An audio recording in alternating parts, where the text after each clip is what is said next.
సచివాలయంలో అట్టహాసంగా తెలంగాణ తల్లి విగ్రహావిష్కరణ.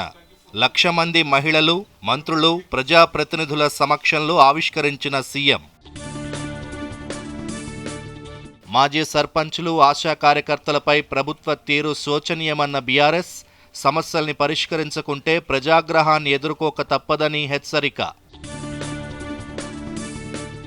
బీమా సఖీ యోజనను ప్రారంభించిన ప్రధానమంత్రి నరేంద్ర మోదీ, గ్రామీణ ప్రాంత మహిళలకు ఉపాధి కల్పించడమే లక్ష్యమని వెల్లడి.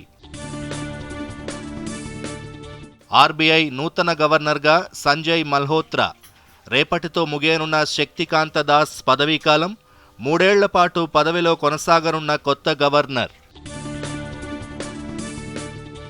యూపీఎస్సీ సివిల్ సర్వీసెస్ పరీక్ష ఫలితాలు విడుదల. త్వరలో ఇంటర్వ్యూలు. ఐఏఎస్, ఐఎఫ్ఎస్, ఐపీఎస్, ఇతర కేంద్ర సర్వీసులకు ఎంపిక. గ్రూప్ 2 పరీక్ష వాయిదా వేసేందుకు నిరాకరించిన హైకోర్టు, ఇప్పటికే ఏర్పాట్లు పూర్తయినందున వాయిదా వేయలేమని స్పష్టీకరణ.